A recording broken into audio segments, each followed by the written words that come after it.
하나님 말씀은 마태복음 24장 29절에서 35절입니다. 마태복음 24장 29절에서 35절. 이렇게 성경책에 보면 동그라미가 안 끊어졌는데 왜 이렇게 읽나 그런 마음이 들 거예요. 근데 이게 원문상으로는 35절까지가 끊어져 있어요. 29절부터 35절을 한 절씩 교대로 읽겠습니다. 제가 29절 읽습니다.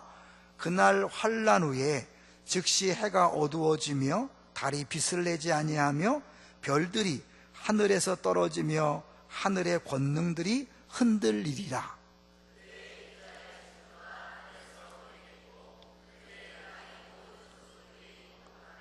그들이 능력과 것을 보리라. 그가 큰 나팔 소리와 함께 천사들을 보내리니 그들이 그의 택하신 자들을 하늘 이 끝에서 저 끝까지 사방에서 모으리라.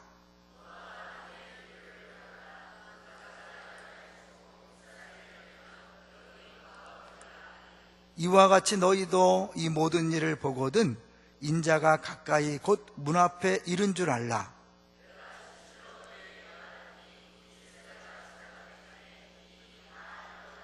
함께 읽습니다. 천지는 없어질지언정 내 말은 없어지지 아니하리라. 아멘. 예수 운동하겠습니다. 당신이 무엇이든 섬김은 나의 기쁨입니다. 예스. 네. 예스 운동한 거 한번 나눠보세요. 한번 할 얘기가 있을까요? 우리 할 얘기가 있도록 사셨으면 좋겠습니다. 우리 이 본문을 개인적으로 공부하신 분들 또 그동안 신앙생활 하신 분들은 이게 분명히 예수님 재림에 대한 얘기인데 왜 목사님 자꾸 저럴까 그럴 수 있어요. 만약에 우리가 마태복음 연속 강의를 안 했다면 저도 이렇게 구체적으로 설명하지 않았을 것이고 그냥 여러분이 알아서 종말론에 대해 알고 지나가도록 했을 텐데 연속 강의니까 한 절도 빠짐없이 강의하다 보니까 이것은 구체적으로 예수님의 재림에 대한 것보다는 그 전에 예루살렘과 성전의 파괴에 대한 이야기라는 것을 제 개인 생각이 아니라 유명한 주석책에 나와 있어요.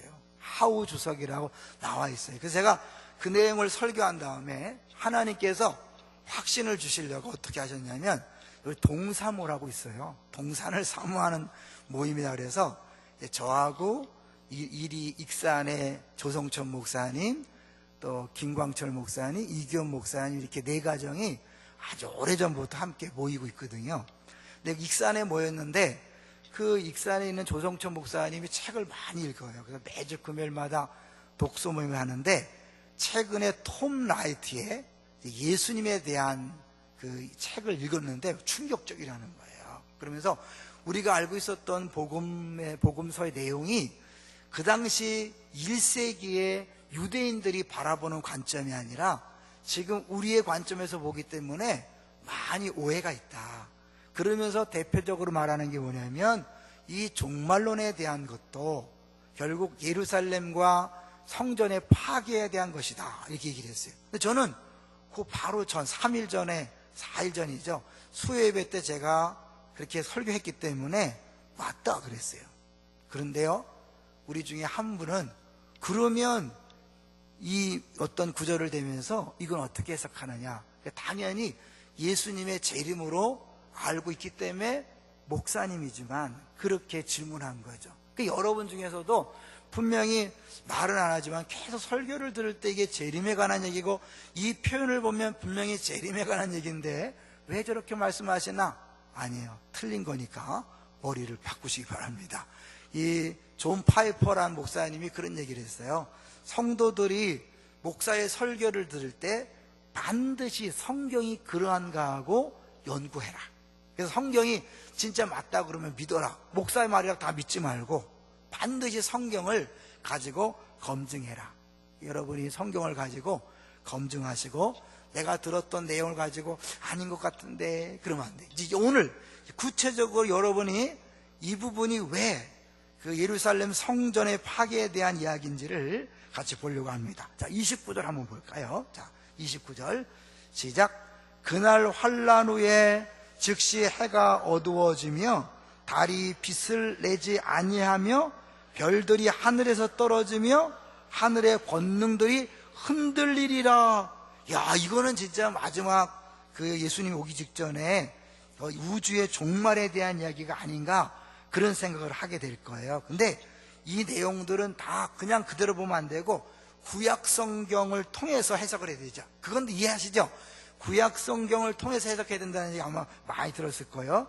그러면 이 내용은 구약 성경 어디에 나올까요? 이사야를 보겠습니다. 여러분 오늘은 성경을 좀 찾아보셔야 돼요. 이사야 13장으로 가볼게요. 이사야 13장. 구약 성경 이사야 13장 10절을 보겠습니다.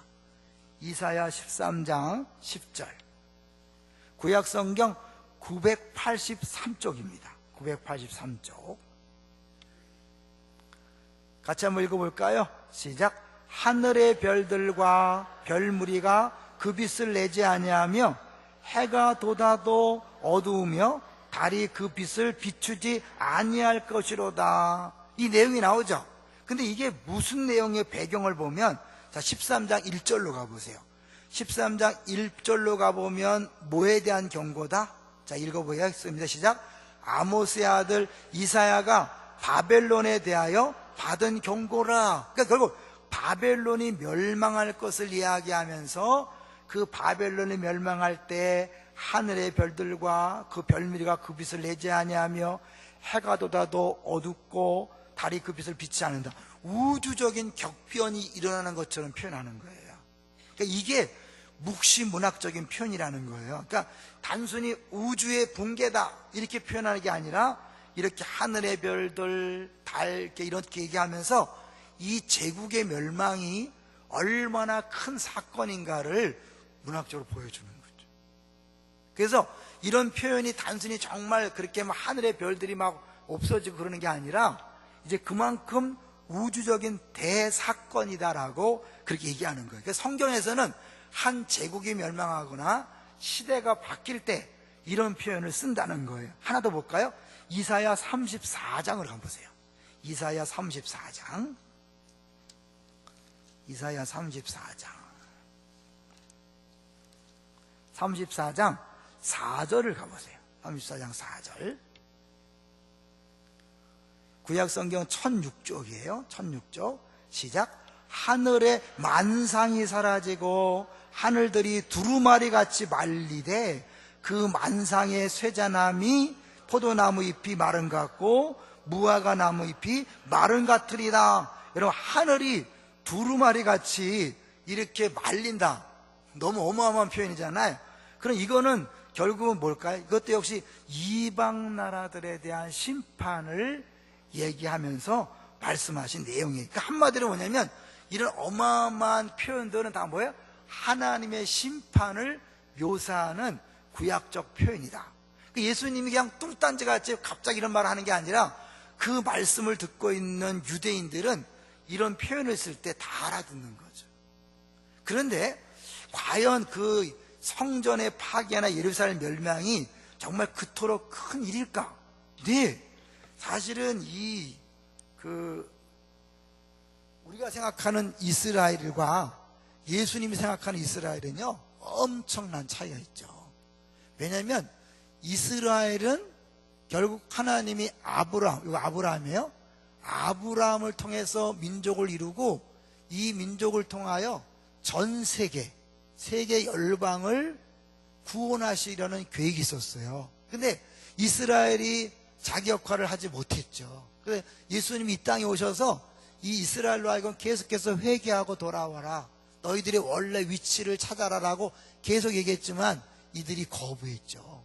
그래서 우리가 계속 마태복음 강해 중에 이제 이스라엘이 완전히 심판받고 새로운 사람들이 그 자리를 차지할 것이다 계속 들었죠. 계속 그게 마태복음에 나오는 이야기란 말이에요. 그러니까 결국 이스라엘은 그냥 하나의 나라로서 그냥 우리가 알고 역사적인 한 나라가 아니라 하나님 나라, 하나님께서 원래 온 인류를 상대로 구원의 역사를 일하다가 바벨탑 사건을 계기로 이제 더 이상 모든 나라를 대상으로 구원의 계획을 세우는 것이 아니라 한 사람 아브라함을 택해서 결국 한 이스라엘 국가를 세우고 이 이스라엘 국가를 통하여 전 세계를 하나님 나라로 바꾸는 그 작업을 하려고 그랬어요.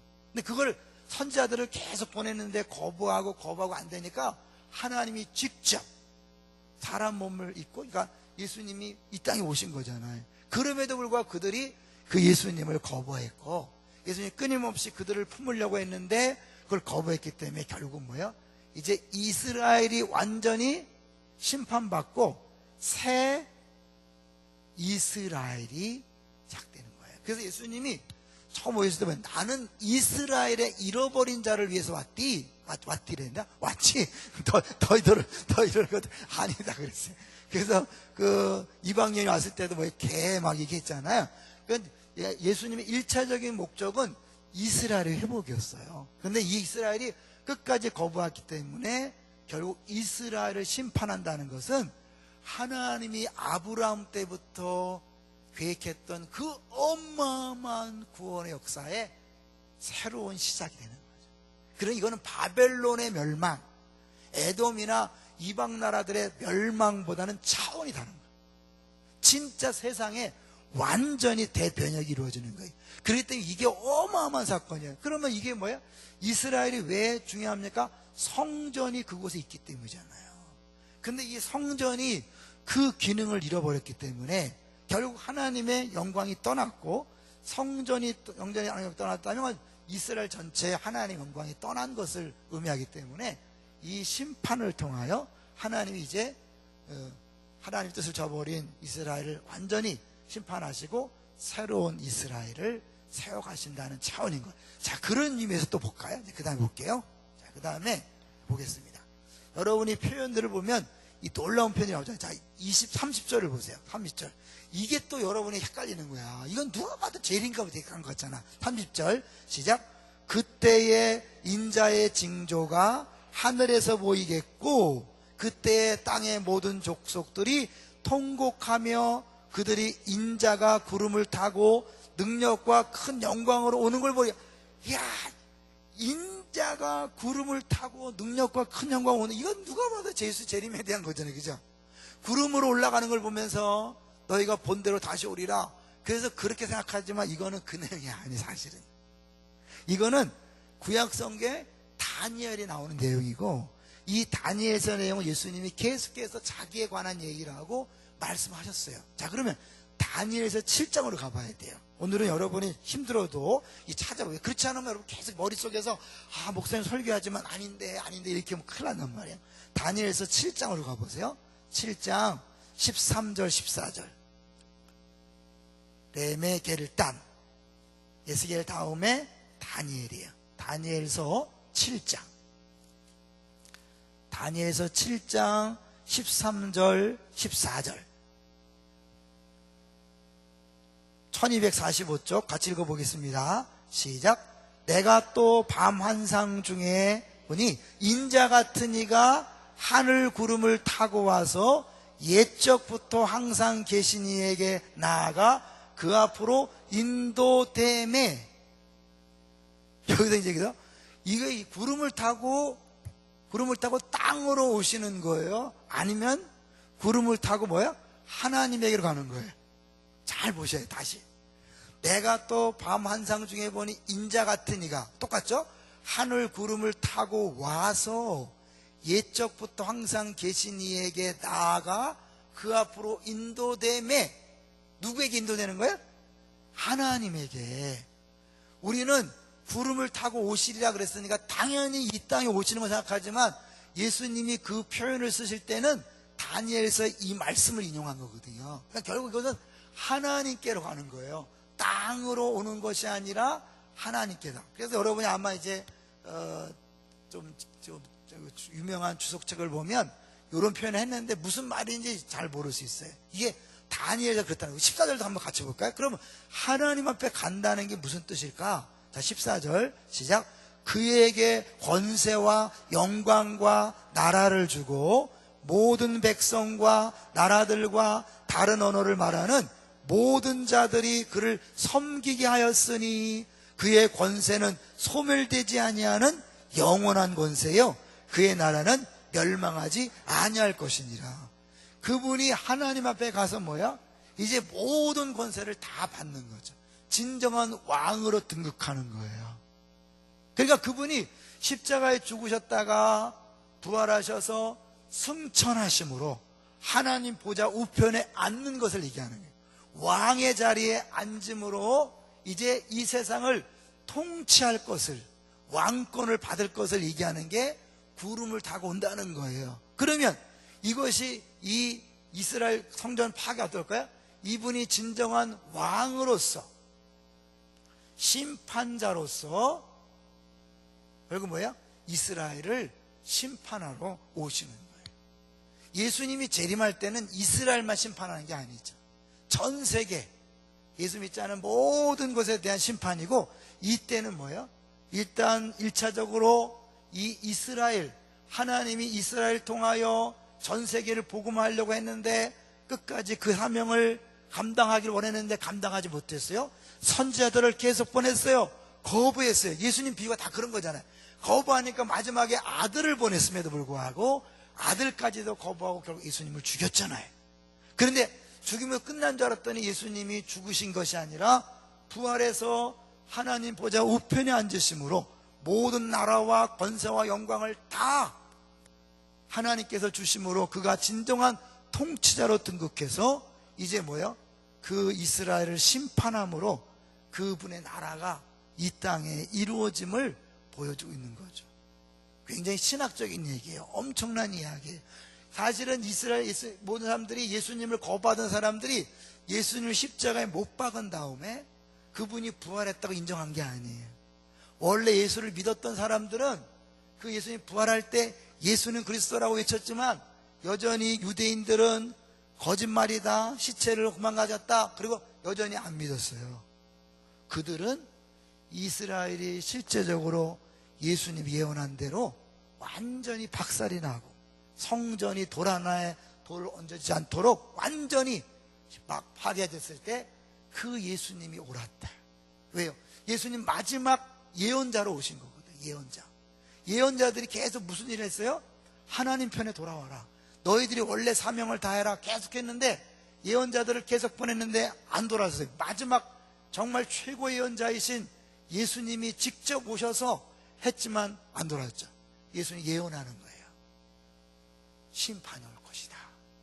그 심판이 AD 70년에 이루어짐으로 말미암아 이분은 진짜다, 이분의 예언이 옳았다, 이분은 참 선지자였고 그분이 하신 말씀은 다 100% 진리였다. 예수님은 뭐랬죠? 예수님은 왕이신 동시에 뭐예요? 제사장인 동시에 또 뭐였어요? 선지자죠. 구약에 왕에게 기름을 붓거나 제사장에게 기름을 붓거나 선지자에게 기름을 부어서 각각 역할을 하는데, 이 세 가지 기능을 다 한꺼번에 갖고 오신 분이 바로 예수님이에요. 오늘 새벽 기도에 나왔던 멜기세덱은 왕과 제사장을 겸했죠. 예수님을 상징하는 인물이라고 그랬죠. 거기 플러스 선지자로서 하나님 말씀을 대언하고, 그리고 하나님의 뜻에 뜻대로 심판을 선포했는데 실제로 AD 70년에 어마어마한 그런 역사가 나타난 거죠. 이거는 보통 나라의 멸망이 아니에요. 근데 여기 더 재미난 건 뭐냐면, 이것이 구약에 어떻게 세팅되냐면, 이스라엘 백성이 죄를 졌을 때 하나님이 예레미야 선지자를 통해서 뭘 했어요? 너희들 망한다, 하나님이 바벨론을 들어서 너희들을 심판할 것이다, 그러니까 순순히 심판을 받아라 그랬죠. 하나님의 심판의 도구로 바벨론을 사용하신다고 말씀하셨다면, 예수님은, 예레미야는 바벨론을 도구로 써서 너희들을 심판한다고 말씀했다면, 예수님은 누구를 도구로 쓴다고 그럴까요? 로마죠. 로마를 도구로 써서 너희들을 심판한다. 구약의 그림이 연결되는 거예요. 끊임없이 그 당시에는 이 로마를 정복하고 로마를 때려부수고 로마를 뒤집어 엎어서 하나님 나라를 이룰 것을 계속 얘기했지만, 하나님 방법은 그게 아니었잖아요. 오히려 로마에게 반대하지 마라, 대항하지 마라. 근데 그들이 로마에 대항했다가 AD 70년에 완전히 무시무시한 그 당인 거예요. 예레미야가 바벨론에게 대항하지 마라. 어차피 이 바벨론을 통해서 너희들을 심판하는 거니까 그 심판 앞에 오히려 겸손히 엎드려야지, 바벨론에 대항하면 큰일 난다. 로마에게 대항하라 하지 않았어요. 가이사의 것은 가이사에게. 결국 그 로마는 하나님이 주고 있는 하나의 도구지, 로마가 하나님보다 더 힘이 센 게 아니란 말이에요. 이해되죠? 그래서 결국은 이 바벨론을 들어서 이스라엘을 심판한 것처럼 로마를 들어서 이스라엘 심판할 것을 예수님이 예언했고, 그 예언대로 실제로 AD 70년에 이루어진 거예요. 자, 이제 그러고 나서 이제 볼까요? 다시 마태 보겠습니다. 그러면 여러분 이제 이게 다 이해가 될 거예요. 그 다음에 31절을 보겠습니다. 31절도 이게 또 뭐 행군 나팔 소리와 함께 부활한다고 그랬는데 이게 또 뭔가. 31절 시작. 그가 큰 나팔 소리와 함께 천사들을 보내리니 그들이 그들의 택한 신 자들을 하늘 이 끝에서 저 끝까지 사방에서 모으리라. 이것도 뭘까요? 네, 이 이스라엘이 심판을 받고 이스라엘이 그 자리를 빼앗김으로 계속해서 우리가 나타난 것처럼 그 자리를 이방인들이, 나중된 자가 먼저 되고 먼저 나중된 것처럼 다른 사람들이 차지하는 거죠. 그 새로운 이스라엘, 하나님께서 예수님을 통해 시작된 그 하나님 나라의 새로운 이스라엘들을 불러 모으는 것들을 이야기하는 거죠. 이 이스라엘이 심판받기 전에는 새로운 이스라엘이 시작될 수 없는 거죠. 그죠? 뻔히 있는데 이것이 하나님이 택하신 백성이고, 아무리 죄를 졌어도 하나님은 이들을 회복시켜서 쓰시려고 그렇게 애를 쓰셨어요. 오직했으면 자기 아들까지 보냈겠어요? 근데 그들은 아들까지 죽임으로 하나님 뜻을 전면적으로 대항하고 거부했어요. 결국 그들은 심판을 면할 수 없었고 하나님의 구원 계획은 취소될 수 없잖아요. 이스라엘 대신에 새로운 이스라엘, 새 언약 통하여 이제 하나님은 원래 아브라함을 통해서 시작했던 그 구원의 계획을 지금도 이루어 가신 줄 믿습니다. 그런 거예요. 하나님의 계획은 취소되지가 않거든요. 자, 이제 그러고 나서 32절을 보세요. 32절. 이제 요 29절부터 31절까지가 진정한 예루살렘과 이스라엘의 심판에 대한 이야기라면, 이제 요 징조들, 앞에 얘기했던 15절부터 28절, 또 4절부터 14절, 요것들이 32절부터 35절까지의 내용이라는 거죠. 자, 32절 읽어볼까요? 시작. 무화과 나무의 비유를 배우라. 그 가지가 연하여지고 잎사귀를 내면 여름이 가까운 줄을 아나니. 이건 너무 당연한 거예요. 이 무화과는 이제 늦은 봄에 잎사귀를 내요. 그러니까 이 잎사귀가 나는 걸 보면 이제 여름이 가까웠구나 아는 자연현상이죠. 그런 것처럼 33절 시작. 이와 같이 너희도 이 모든 일을 보거든 인자가 가까이 곧 문 앞에 이른 줄 알라. 결국은 이 앞에 있는 징조들, 각각에서 15절부터 28절까지의 이런 징조들이 나타나고, 또 3절부터 4절부터 14절까지의 이런 내용들이 나타나는 것을 뭐예요? 이제 예루살렘의 멸망, 성전의 파괴를 위한 징조로 그렇게 봐야 된다는 거죠. 정말 그런가? 좀 더 가까이 볼게요. 34절을 보겠습니다. 시작. 내가 진실로 진실로 너에게 말하노니 이 세대가 지나가기 전에 이 일이 다 일어나리라. 이 세대가 지나가기 전에 이 일이 다 일어나. 이게 결정적인 말씀이에요. 만약에 앞의 내용을 예수님이 재림으로 해석해버리면 이 말씀은 뭐예요? 예수님이 거짓말한 게 되는 거예요. 또 그러죠. 이 세대는 단순히 몇십 년이 아니라 하루가 천년 같은 예수님에게 수천 년도 의미한다. 아니에요. 제가 창조과학 탐사를 갔다 와서 분명히 확신하는 게 뭐냐면 7일간의 창조를 확실히 믿게 됐어요. 이 유사 진화론들이 있어요. 유신론 진화론자들이 있어요. 그러면 하나님을 인정하면서 진화론 이론을 받아들이는 거예요. 그래서 그 하루가 24시간이 아니라 한 세대다. 그래서 그것이 얼마나 긴지 모른다. 그래서 진화론 얘기하는 그 뭐 수천 년, 수억 년을 받아들이는데, 여러분 그 수억 년, 수천 년이 계산이 안 되는 가짜라는 걸 아셔야 돼. 그 계산 방법이 틀렸고 그걸 계산하면 안 돼. 그런데도 불구하고 진화론자들이 그걸 교과서에 집어넣기 때문에 그걸 믿고 있는 거야. 저도 창조과학 탐사를 가기 전에는 그런 줄로 알았어요. 물론 하나님의 창조를 인정했지만 그것이 하루라고 인정할 만한 그런 증거들을 내가 많이 듣지 못했어요. 근데 창조과학 영역을 쭉 가면서 홍수의 흔적을 보면서 창조에 대한 이야기를 하는데, 성경이 100% 진실이구나. 그냥 무조건 믿어라가 아니에요, 여러분. 저절로 믿어줘요.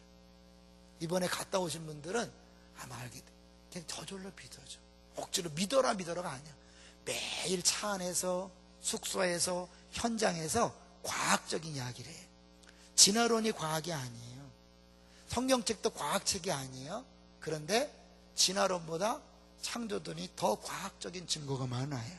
어차피 과학은 안 되잖아요. 과학은 실험하고 관찰해야 되는데 창조 때를 관찰할 사람이 없잖아요. 그걸 입증할 방법은 없는 거예요. 다 창조론도 진화론도 과학은 아닌 거예요. 다만 우리에게는 이 증인이 여기 있는 거예요. 증인이. 그래서 사실은 성경의 한 세대라 그러면 세대인 거예요. 하루라 그러면 하루인 거예요. 믿습니까? 이거를 제대로 안 믿기 때문에 이거를 내 나름대로 해석하는데, 여러분 이 세대가 지나가기 전에 그 예수님의 말씀을 들었던, 예언에 들었던 사람들이 그 예루살렘이 멸망하고 성전이 파괴되는 걸 보면서 예수님이 진짜였구나. 만약에 그게 안 됐다면 예수님 말씀은 가짜가 되는 거예요. 한 말씀이라도 예수님 말씀이 이루어지지 않는다면 예수님의 모든 말씀은 틀린 거예요. 동의하십니까? 그냥 억지로 이 말씀을 내 식대로 풀지 말고 이 앞부분을 예루살렘 성전의 파괴와 이스라엘 심판로 보면 이 부분이 그냥 풀려지는 거예요. 근데 우리가 이 앞뒤를 생각하지 않고 문맥을 생각하지 아니하고 나팔 불 때 나의 이름 부른다, 구름 타고 오신다, 이런 것에 대한 그냥 막연한 들은 지식들이 성경을 그렇게 보게 한 거예요. 본문은 그렇지 않습니다. 다시 얘기하지만 김광희 목사 얘기가 아니라 유명한 신학자들이 공통적으로 이야기하는 거예요. 많은 분들은 안 그런데, 네, 죄송하지만 정확히 연구가 안 된 부분을 이야기하는 것입니다. 그러고 나서 보세요. 자, 이 시대가 지나가기 전에 이 일이 다 일어나리라 그러면서 35절에 분명히 못을 박죠. 뭐라고요? 시작. 천지는 없어질지언정 내 말은 없어지지 아니하니라. 그분이 선지자로 예언자로 오셨기 때문에 그것이 이루어짐을 보면서 이것이 심판받아야 예수님 말씀하신 새 이스라엘이요, 새 언약이요, 이런 것들이 지금 우리 가운데 진행되고 있는 거예요. 그래서 지금 우리들이 신앙생활 하는 것이고 우리들이 하나님 나라의 백성이 된 거예요. 자, 이거를 더 입증할 만한 또 하나의 증거는 36절이에요. 다음 주에 볼 텐데 36절은 이제 35절까지 끝나는 거예요. 헬라 원문을 보면 여기서 딱 끝나. 그리고 그러나는 연결되는 게 다 시작하는 거예요. 자, 36절 볼까요? 시작. 그러나 그날과 그때는 아무도 모르나니 하늘의 천사들도 아들도 모르고 오직 아버지만 아시느니라. 징조가 없다는 거예요. 아무도 모른다는 거예요. 그래도 뭐 징조가 있지 않을까요? 네, 그래서 37절에 노아 시대를 얘기하는 거예요. 노아가 방주를 계속 쳤다. 분명히 홍수가 날 것을 얘기했지만 그들은 마지막 순간까지도 그 징조를 모르고 이때 갑자기 비가 쏟아졌거든요. 그리고 좀 더 볼까요? 이 노아 홍수를 얘기할 뿐만 아니라 이제 40절 보세요. 40절 우리 다음 때 자세히 보겠지만 두 사람이 밭에 있어요. 한 사람은 데려가고 한 사람은 버려둠을 당하는 거예요. 징조가 있다면 밭에 있으면 안 되잖아, 그죠? 모여서 금식하면서 기다려야죠. 또 주님이 그걸 원하지 않는다니까요. 매 순간 내 삶의 현장에서 최선을 다하는 것을 원하셔요. 왜요? 징조를 하고 우리가 준비하는 거 그런 준비가 아니라 언제든지 오셔도 내가 맞이할 준비가 되는 거예요. 42절 보세요. 42절 시작. 그러므로 깨어있으라. 어느 날에 너의 주가 임할는지 너희가 알지 못함이니라. 더 분명히 말한 게 뭐예요? 도종 얘기를 하는 거예요. 43절 시작. 너희도 아는 바니 만일 집주인이 도둑이 어느 시각에 올 줄을 알았더라면 깨어있어 그 집을 뚫지 못하게 하였으리라. 주님이 오시는 방식을 얘기하는 거예요. 우리는 자꾸 징조를 보고 더 준비하고 그래서 더 합당하게 사는 걸 원하지만 주님은 아니다. 너희들이 늘 매 순간 오늘 당장 주님이 오실 것을 생각하면서 그렇게 깨어있으라는 거지. 우리가 뭐 징조했다고 어디 모여라, 기도하자, 금식하자, 성경 읽자, 전도하자, 그런 게 아니에요. 내게 주어진 그 삶의 현장에서 그냥 오늘 오시면 할렐루야 맞이할 수 있도록 준비하라는 것이 주님의 말씀이거든요. 근데 이런 걸 우리가 해석 안 해놓으니까 이제 이 성경을 자기 마음대로 해석하는 거죠. 그러니까 대개 이단들은 뭐예요? 여기 있다 저기 있다, 언제 예수님이 재림한다, 또 심지어는 이제 가까웠으니까 다 일상을 펼쳐두고 이제 선교하자, 전도하자, 주의 선교 전도를 방해하는 게, 반대하는 게 아니에요. 일상을 다 때려엎고 다 그만두고 주의 재림이 가까웠으니 하자. 그건 100% 비성경적인 거예요. 성경 어때요? 맷돌 가는 거예요. 여기 또 뭐예요? 밭에 밭을 가는 거예요. 우리가 예수님 재림한다고 다 때려치고 전도하고 선교하는 게 아니에요. 지금 삶의 현장에서 여러분이 선교사로 부름받았다면 그 선교 현장에 가 있어야 되죠. 그렇지 않다면 가정주부로서 애를 키워야 되는 거예요. 학생으로서 공부하는 거예요. 내가 집에서 해야 될 일이 있으면 그 일을 하는 거예요. 그러다가 주님을 맞이하는 거예요. 절대로 징조를 보고 모이는 게 아니에요. 우리는 요한계시록 신모시기 알죠? 2단. 그 요한계시록 내용을 진짜 너무 어이가 없는 게 뭐냐면 자기들의 자의적으로 해석하니까 어디까지 가는 거예요? 요한계시록이 한국에, 전 세계도 아니고 한국에, 그것도 뭐예요? 작은 2단에 대한 내용을 요한계시록에 써놨다? 그걸 믿는다는 게 말이 돼요? 아니, 하나님이 전 세계 열방을 구원하는 분인데 요한계시록을 기껏해야 지금 시대에 신모시 2단을 위한 성경을 써놨다고 그걸 믿으라고 하는 거 믿어요? 믿지 않아. 또 우리가 이것을 성경적으로 제대로 해석을 안 하고 성경 있는 대로 믿지 않으니까 그렇게 막 가도 성도들이 미혹되는 거예요. 아니, 여러분 누가 설교해도 정말 성경이 그러한가 여러분이 다시 한번 찾아보세요. 성경이 그렇다고만 믿으세요. 목사의 말을 무조건 믿지 마세요. 존 파이퍼 목사님이 국민일보에 인터뷰한 내용이더라고요. 저도 뭐 그런 대가들도 그랬으니까 제 말이라고 여러분 무조건 믿으라는 게 아니에요. 그러나 분명한 것은 여러분이 이 내용을 듣고 설교를 듣고 성경에서도 그러한가. 저도 사실은요 이거를 세부적으로 강의하기 전까지는 그냥 막연하게 제 이름으로 생각했어요. 그리고 이해가 안 되는 부분들은 그냥 때가 되면 풀어지겠지 하고 넘어갔었어요. 그런 면에서 좀 죄송하죠. 인정합니다. 그런데 이 본문을 자세히 살피면서 제가 설교하기 위해서 연구하다 보니까 아닌 거예요. 지금이라도 바로 잡습니다. 아시겠죠? 여러분 이 부분에 대해서 이단이나 잘못된 신학이 이야기하는 것을 여러분 절대로 따라가지 마세요. 다시 한번 우리 천천히 29절부터 결론적으로 봤으니까 이것을 주님이 이제 그 당시에 사람들한테 얘기한다고 생각하고 한번 읽어보세요. 자, 시작. 그날 한란 후에 즉시 해가 어두워지며 달이 빛을 내지 아니하며 별들이 하늘에서 떨어지며 하늘의 권능들이 흔들리리라. 와, 지금 막 이 지구 온난화를 통해서 막 천체 막 이상이 오니까 그런 게 아니냐? 아니라는 걸 아셔야 돼. 알죠? 이거 보고 계속 그렇게 얘기하는 게 아니라는 거를 얘기하세요. 이거는 이 묵시 문학적인 표현이고 다니엘서에 어디였다 그랬죠? 이사야서에 나왔다는 사실을 여러분이 기억하셔야 돼요. 그리고 이제 그것은 여기 나오던 요엘서나 선지서에 여러 번 그런 표현이 나오겠다. 일일이 안 찾은 거예요.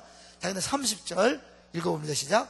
그때 인자의 징조가 하늘에서 보이겠고 그때 땅의 모든 족속들이 통곡하며 그들이 인자가 구름을 타고 능력과 큰 영광으로 오는 것을 보리라.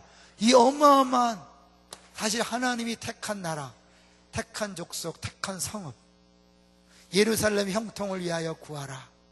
구약 성경 내내 예루살렘과 성전과 이스라엘에 하나님의 모든 관심이 집중됐어요. 이런 어떤 나라가 아니야. 바벨론도 페르시아도 로마도 아니고 하나님이 택한 이 나라가 하나님의 심판을 받고 무너질 때 모든 족속들이 통곡하게 되는 거죠. 그리고 인자가 구름을 타고 오는 건 뭐라 그랬어요?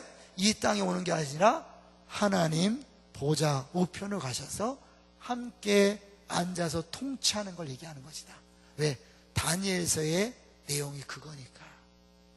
그래서 그 다음에 31절 시작. 그가 큰 나팔 소리와 함께 천사들을 보내리니 그들이 그의 택하신 자들을 하늘 이 끝에서 저 끝까지 사방에서 모으리라. 이제 여긴 유대인 중심이었다면 유대인들이 심판받음으로 사방에 있는 이방인들이, 하나님이 영원전에 택한 모든 이방인들이 다 주 앞에 오게 될 거죠. 자, 그걸 잠깐 볼까요? 여러분 이 24장 14절 보세요. 24장 14절 같이 읽어봅니다. 시작.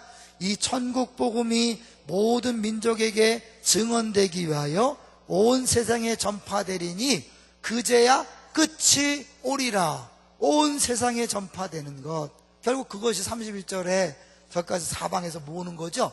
근데 이제 봐요. 이제 결론적으로 24장 1절, 2절, 3절을 보겠어요. 이 예수님이 이 말씀을 왜 했는가가 나오는 거잖아요. 24장 1절을 보겠습니다. 시작.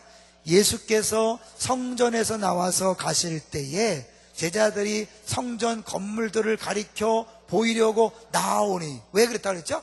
그 성전의 화려함, 사실은 이 성전은 진짜 하나님이 세우신 성전도 아니에요.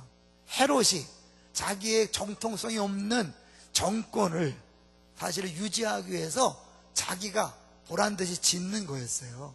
그런데 그것이 너무 화려하니까 사람들은 그것에 대해서 마음을 빼앗겼죠. 그런데 2절을 보세요. 2절 시작. 대답하여 이르시되 너희가 이 모든 것을 보지 못하느냐? 내가 진실로 너희에게 이르노니 돌 하나도 돌 위에 남지 않고 다 무너뜨려지리라.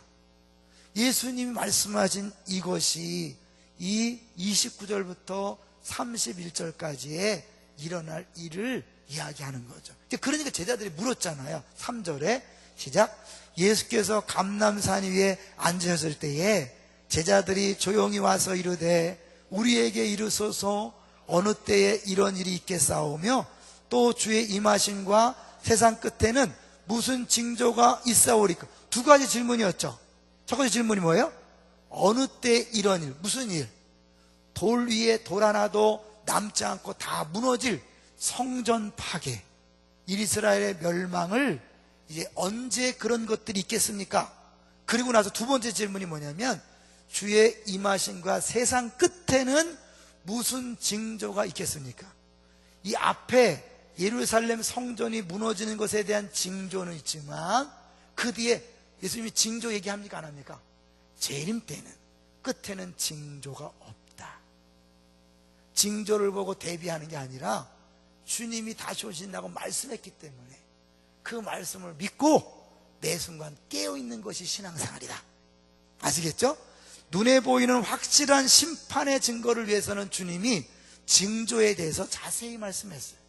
그리고 그 징조대로 이제 이 일이 일어났고 예루살렘이 심판받고 완전히 멸망했어요. 그렇다면 뭐예요? 예수님이 그 뒤에 하신 말씀도 100% 그대로 이루어질 줄로 믿습니다. 맷돌 갈다가 밭을 갈다가 도적같이 임하는 주님이 오늘 밤에도 오실 수 있습니다. 믿습니까? 준비됐습니까? 준비됐나요? 준비돼. 무서워하지 마세요.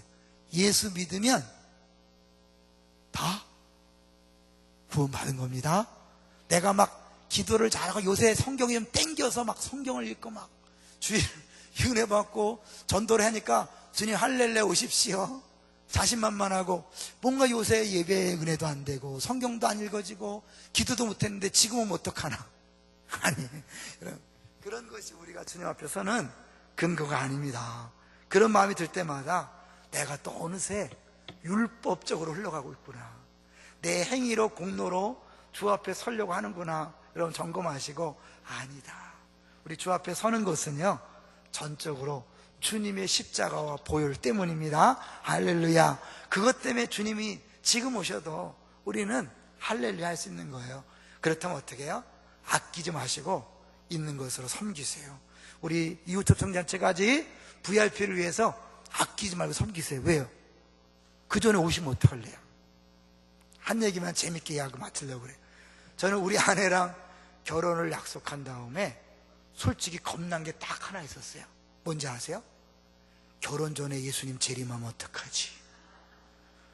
우리 사랑하는 아내와 결혼도 못하고 재림하면 어떡하지? 그게 제일 걱정되더라고. 결혼을 해보고 싶었는데.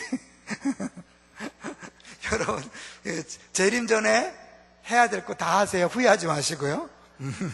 여러분이 주님 앞에서 해보고 싶은 전도, 봉사, 섬김 나중에 하겠다, 내가 건강하면 하겠다, 돈 벌면 하겠다, 시간 나면 하겠다 하지 마시고, 예수님 재림이 도적같이 온다는 걸 믿는다면 빨리, 서툴러도 부족해도 빨리 진행하세요. 그래서 우리 주님 오실 때 언제 오시든지 할렐루야 찬송하면서 다 맞이하게 되시기를 주의 이름으로 축원합니다.